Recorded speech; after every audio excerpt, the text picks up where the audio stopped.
खुलुमबाय बेयो बड'लेण्ड इंखं टेलिभिजन दिनै 25 नभेम्बर 2022 शुक्रबारखालि सानसेनि बरादखौ नोंथांमोननि खाथियाव लाबोदों आं सदानन्द दैमारिया।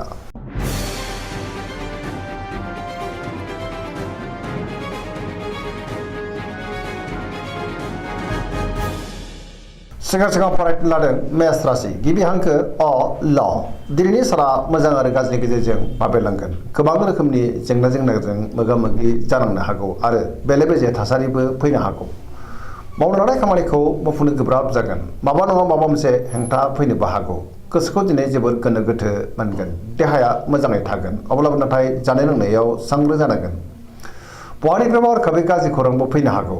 रांखावरियाव मोजां गोबां धोन आरजिनो हागोन। आयाबो बांनो हागौ। बेफार फालांगियाव मोजां होनजायो। सोरबा लोगोनि हेफाजाबखौ मोननो हागोन। न'खराव दिनै अननानै फैगोन। बिमा बिफानि अननाय आदरखौ मोननो हागौ। गुबुननि गोसोखौ बोनो गोब्राब जागोन। गोसोनि बोलोआ लोरबांबो जानो हागौ। समाजाव मान मोनगोन। लाइमोनफ्रा जोबोर रमान्टिक जागोन आरो गावबा गावनि गोसोनि साननायखौ फोरमायलायनोबो हागोन। फरायसाफ्रा दिनै फरायनायाव गोसो दुंखांगोन आरो मोजां फिथाइ मोनगोन। वृष राशि गिबि हांखो इ उ ब दिनैनि साना जोबोर मोजां। मोनफ्रोमबो बिथिङावनो जाफुंसारगोन। गोबां मोजां खाबु फैनोबो हागौ। गोसोआ दिनै जोबोर खुसि जागोन। गोसोनि बोलोआबो बांगोन। गावनि गोसोनि साननायखौ गुबुननो फोरमायनो हागोन। मावनो लानाय खामानिखौ थि समावनो आरो गोरलैयैनो मावफुंनो हागोन। समाजाव बयजोंबो अनसायजागोन। रांखावरियाव मोजां। बेफार फालांगियावबो मोजां। गोबां आय जानोबो हागौ। न'खराव बिसि फिसायनि गेजेराव अननानै फैगोन। बिदा फंबायजों मोजां सोमोन्दो थागोन। बिमा बिफानि अननाय आदरफोरखौबो दिनै मोननो हागौ। देहाया मोजाङै थागोन। गुबुननिफ्राय थोजासे हेफाजाबबो मोननो हागौ। जायखि खामानि मावा मानो मोनफ्रोमबो खामानियावनो दिनै मोजाङैनो जाफुंसारगोन। सोरबा लोगोनिफ्राय मोजां खौरां फैनोबो हागौ। गोसोनि साननायफ्रा मोगथाङाव जाफुंगोन। पजिटिभ एनार्जिनि गोहोमबो गोग्लैगोन।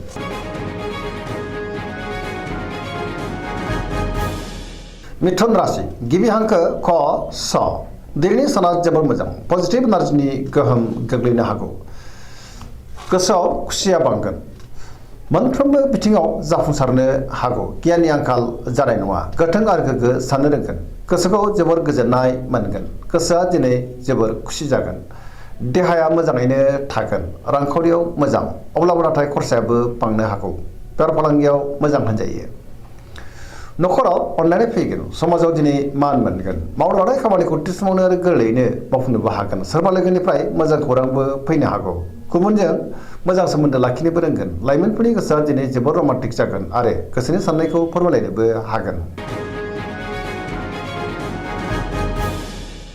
कर्कट राशि गिबि हांखो ड ह दिनैनि साना बारा मोजां नङा।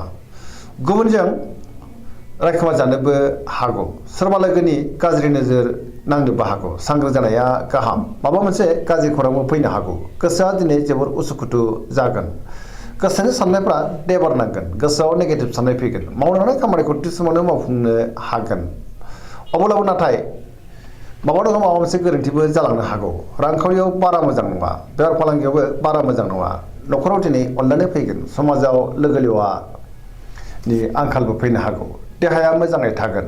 गुबुननिफ्राय हेफाजाब मोननो हागोन। न'खराव दिनै अननानै फैगोन। सोरबा लोगोनिफ्राय गाज्रि खौरां मोननानै गोसोखौ दिनै जोबोर आला खालाबो मोननो हागौ।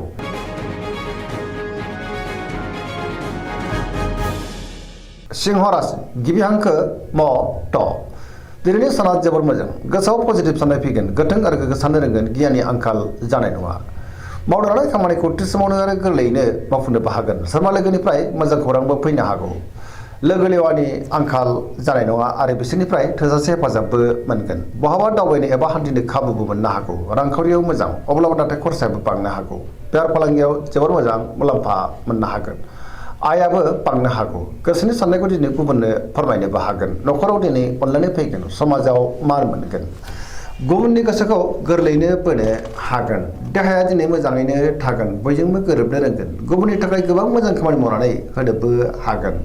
गोसोआ दिनै जोबोर खुसि जागोन आरो पजिटिभ एनार्जिनि गोहोमबो गोग्लैनो हागौ।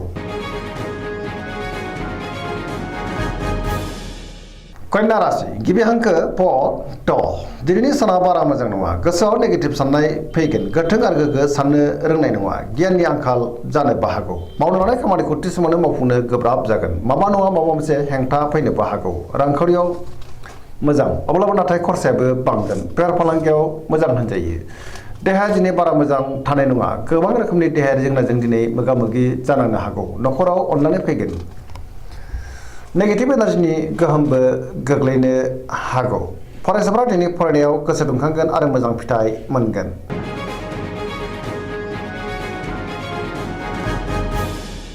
तुला राशि गिबि हांखो र ट दिनैनि साना जोबोर मोजां समाजाव लोगो लेवा बांगोन गोबां रोखोमनि मोजां मोजां खाबु फैनोबो हागौ गोग्गो गियाननि आंखाल जानाय नङा गोसोनि बोलोआ बांगोन गावनि गोसोनि साननायखौ गुबुननो फोरमायनो हागोन समाजाव मान मोनगोन मावनो लानाय खामानिखौ थि समावनो आरो गोरलैयैनो मावफुंनो हागोन देहाया दिनै मोजाङै थागोन रांखावरियाव मोजां नखराव बिसि फिसायनि गेजेराव अननानै फैगोन बिदा फंबायजों मोजां सोमोन्दो थागोन गुबुननि गोसोखौ गोरलैयैनो बोनो हागोन सोरबा लोगोनिफ्राय मोजां खौरां फैनोबो हागौ लोगोफोरनि हेफाजाबखौ थोजासे मोनगोन गोदान थांखि लानो रोंगोन सेंग्रा सिख्लाफ्रा जोबोर रमान्टिक जागोन आरो गावबा गावनि गोसोनि साननायखौ फोरमायलायनोबो हागोन पजिटिभ एनार्जिनि गोहोम गोग्लैगोन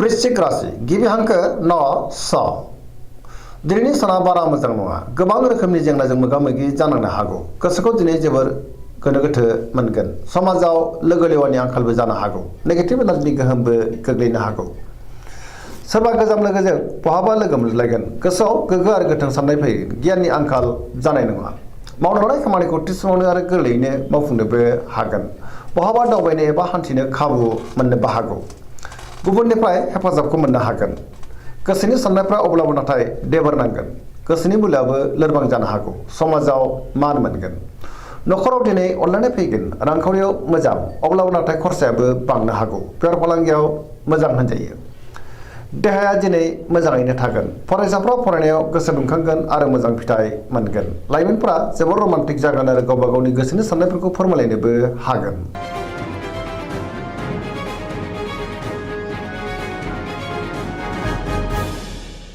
धनु राशि गिबि हांखो ढ फ भ दिनैनि साना जोबोर मोजां गोसोआव बोलो बांगोन मावनो लानाय खामानिखौ थि समावनो आरो गोरलैयैनो मावफुंनोबो हागोन माबा नङा माबा मोनसे मोजां खौरां फैनोबो हागौ गोसोआ दिनै जोबोर खुसि जागोन गोसोनि साननायफ्रा जाफुंनो हागौ रांखावरियाव मोजां बेफार फालांगियावबो जोबोर मोजां आयाबो दिनै बांनो हागौ समाजाव मान मोनगोन देहाया मोजाङै थागोन अब्लाबो नाथाय जानाय लोंनायाव सांग्रां जानांगोन नखराव दिनै अननानै फैगोन बिदा फंबायनिफ्राय थोजासे हेफाजाबबो मोनगोन लाइमोनफ्रा जोबोर रमान्टिक जागोन आरो गावबा गावनि गोसोनि साननायफोरखौ फोरमायलायनोबो हागोन फरायसाफ्रा दिनै फरायनायाव गोसो दुंखांगोन आरो मोजां फिथाइ मोननोबो हागोन धोरोमारि बिथिङावबो गोसो दुंखांगोन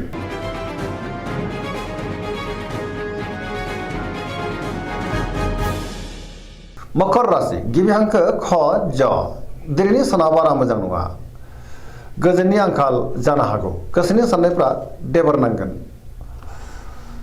मावनो लानाय खामानिखौ मावफुंनो गोब्राब जागोन माबा नङा माबा मोनसे गोरोन्थि जालांनोबो हागौ रांखावरियाव मोजां अब्लाबो नाथाय खरसायाबो बांगोन बेफार फालांगियाव मोजां गुबुनजों मोजां सोमोन्दो लाखिनो गोब्राब जागोन मोनफ्रोमबो खामानिखौ मावफुंनो गोब्राब जानोबो हागौ गोदान खामानियाव आखाइ होजेननो हानाय नङा नखराव दिनै अननानै फैगोन बिदा फंबायजों मोजां सोमोन्दो थागोन अब्लाबो नाथाय सोरनिबा गाज्रि नोजोर गोग्लैनोबो हागौ सांग्रां जानाया गाहाम सेंग्रा सिख्लाफ्रा गावबा गावनि गोसोनि साननायखौ फोरमायलायनो हागोन फरायसाफ्रा दिनै फरायनायाव गोसो दुंखांगोन आरो मोजां फिथाइ मोननोबो हागोन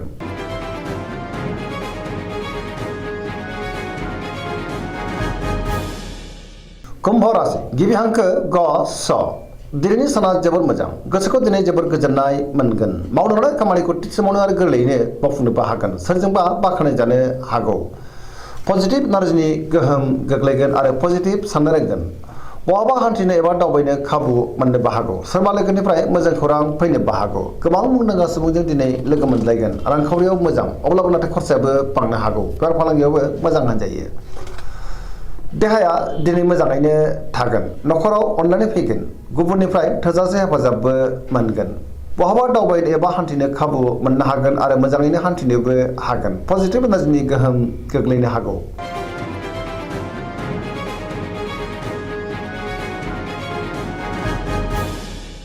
मीन राशि गिबि हांखो ड स दिनैनि साना जोबोर मोजां गुबुननि थाखाय गोबां मोजां खामानि मावनानै होनोबो हागोन गोसोआव पजिटिभ साननाय फैगोन गोथों आरो गोग्गो साननो रोंगोन गियाननि आंखाल जानाय नङा गोसोनि बोलोआ बांगोन गावनि गोसोनि साननायखौ गुबुननो फोरमायनोबो हागोन देहाया दिनै मोजाङै थागोन रांखावरियाव मोजां अब्लाबो नाथाय खरसायाबो बांनो हागौ बेफार फालांगियाव जोबोर मोजां मुलाम्फा मोनगोन न'खराव अनलायनाय फैगोन बिदा फंबायनिफ्राय थोजासे हेफाजाबबो मोनगोन सोरजोंबा बाख्नाय जानानै गोसोआ दिनै जोबोर खुसि जागोन आरो लाइमोनफ्रा जोबोर रमान्टिकबो जागोन सोरबा लोगोनिफ्राय मोजां खौरां फैनो हागौ पजिटिभ एनार्जिनि गोहोम गोग्लैगोन दिनैनि राशि फरायनाया एसेनोसै जोबनायाव बेखौनो खावलायो जाहाथे नोंथांमोना सानफ्रामबो जोंनि बे बड'लेण्ड इंखं टेलिभिजनखौ नायबाय थायो आरो साबस्क्राइब खालामो लोगोसे लाइक खालामो आरो शेयार खालामो एसेनोसै गोजोन्थों